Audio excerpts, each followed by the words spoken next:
product, Li-Qua-Che Whirlable Paper Mache, a marvelous non-fired casting medium that air cures. You do not need a kiln, and it is painted with any non-fired paint, stain, or glaze. And first, I would like to show you how we mix it before we pour it in a ceramic mold. Now, this particular medium must be used with the ceramic mold, the same plaster mold that you would use to pour ceramic slip or porcelain. And this is a gallon of Li-Qua-Che, and it comes with a nice foil seal, which has been removed, and we ship it intentionally very, very thick. I like to tell people it's like oatmeal gruel, and you pour the amount that you need for the pour into a separate container, into a plastic cup. I find is a very nice container to use. Now you see it's quite thick, and you must dilute it down to about the consistency of heavy cream before it is poured or whipped. And with that, you want to use distilled water, and you can use up to 5 tablespoons of water per 8 ounces of Li-Qua-Che. And you really dilute it the strength that you need for your particular pour. Li-Qua-Che for a while, you really won't have to do so much careful measuring. You'll just sort of know the strength that you need. And you want to mix it, and you don't want to pour it with a lot of bubbles in it. So what you do, you see here we're getting a few bubbles in the mixing. You want to mix it and let it sit 2 or 3 minutes before you make the pour. Make certain that the water is thoroughly incorporating. And I have some that I have mixed up about 5 minutes ago, and I'll let it sit so the bubbles are out. So I'll move this over. And this is what it should look like.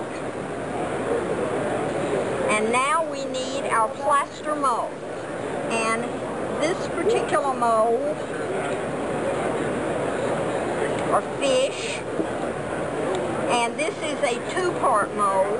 You can use it in a 1 or a 2-part mold. It can be used in a 3-part mold, and then you would just add any parts that need to be joined together. Use Li-Qua-Che as a glue.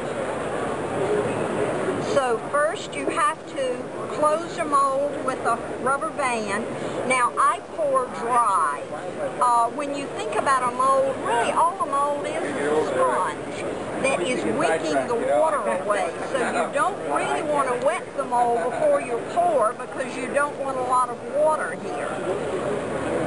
You put on your rubber band and take the Li-Qua-Che. This is the cavity, and you see there's some little areas here that sort of meet. It's good to pour on top of those because you'll get fewer bubbles.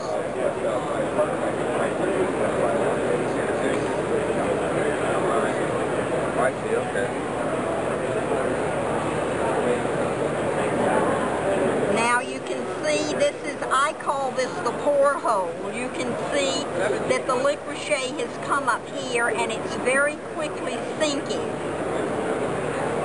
into the mold. And I keep adding a little bit more Li-Qua-Che as I go. I'll maybe do this 2 or 3 times. And we will pour a simple 1-part mold to show you how this works. We'll do a shell.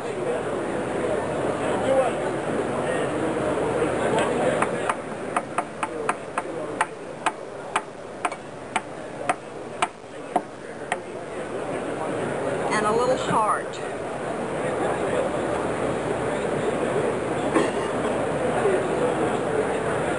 And if you are very careful and don't over-pour on these, you really don't have to trim the seams. You see how this has begun to sink down? I'm going to add just a little bit more. And then I'll let it sit for a couple minutes, and then we will do what we call a pour off. And you can see here how it is thickening around the pour hole, and what you want to do is you watch this, and then you will pour off at the thickness that you would like your piece to be.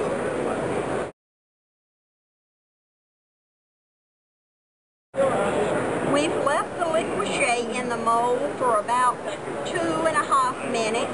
You can leave it anywhere from 2 to 4 minutes, depending on the thickness that you want. And what we do now is what in the ceramic field they call pouring off. We're going to invert the mold, and you're going to pour the excess Li-Qua-Che that has not set in here. You're going to reclaim this, and any Li-Qua-Che that is still liquid can be added back to your cup, and it can be put back in the container. Even though it has been diluted, that dilution will not affect this.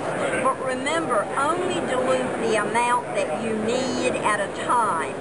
From a gallon of material, when you figure dilutions, you end up with approximately 1.33 gallons to 1.5 gallons material. And in your dilutions, please use distilled water. We like to think our water supplies are the safest in the world, but in the manufacturing process, we do use distilled water, so we suggest that you use distilled, and if not that, certainly bottled water for your dilutions. Now you can see here I have reclaimed. Here's your Li-Qua-Che that you would pour back into your cup, or I could have done it this way, but this is kind of precarious. Now, you can see in here I have one little air bubble. I'm just going to go.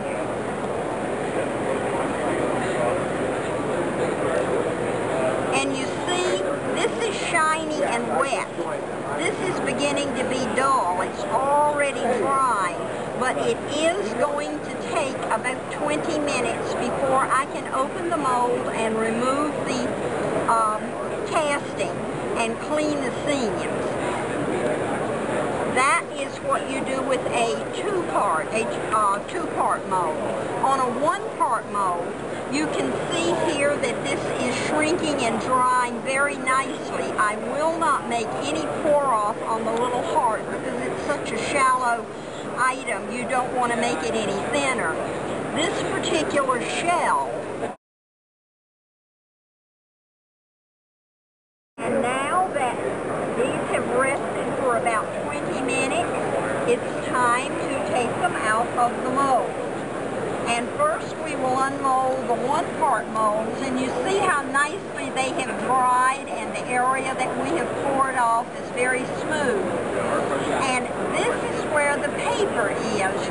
Your paper goes to the back or the interior of the mold and gives it the strength and the stability and the lightness, and your smooth, small particle comes to the face of the mold. Sometimes you might need a little scalpel knife or a little lifting tool. We have very, very simple tools here. A scalpel knife, a little lifting tool, a scraping tool, and some little cattail sponges. And there's no way around seams. The only thing you really need clean, the only cleanup the Li-Qua-Che cast pieces need are around the seams and around the edges. And you take a little cattail sponge, you dip it in a little water, and you just go right around the edge. And that takes any residue off. And then get out your cake or cookie rack.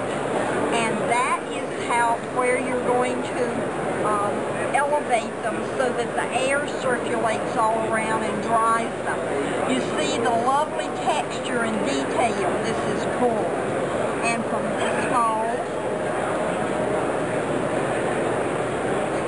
this is a smooth clothes mold, and you see how smooth this is. And you really don't need to do anything here, but then again, with your cattail sponge, you just rub the edges, put this over here to dry. Now we will open the two-part mold. And this is always like Christmas morning, but it's not like having to fire something in a kiln, because sometimes you put things in a kiln and you are not quite sure what's going to come out. This way you know immediately as soon as your mold is open.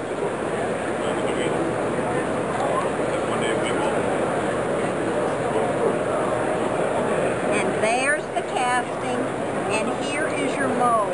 And this is one important thing we're always asked. Can I go back and pour porcelain and ceramic in this mold, or is this only dedicated to Li-Qua-Che? As you can see, Li-Qua-Che leaves no residue at all, and you can go right back and pour your porcelain slip and your ceramic slip in the mold, and in no way does Li-Qua-Che damage it. Being paper, it is not as wet or as abrasive as porcelain or ceramic slip, and you can do more frequent pours. You really do not have to rest the mold as much as you do with the other traditional ceramics. And this one you can see he's almost ready to pop out on his own, and I keep the pour holes on and just lift a little bit here and boom, he's out. Now, this was a wonderful casting. There are no tiny little pinhole bubbles. But in the event that you ever get a pinhole bubble on a casting, all you need to do is take a little of the solid seam or trim. I do see one tiny little hole here. And I'm beginning to clean the edges. It's easier to clean when it's wet. There's just less work involved. But you see, you're putting a solid and a solid, and you just covered those two little holes up.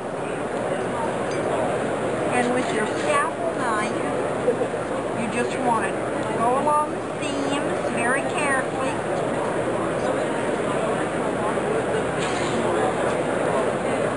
I just like to scrape.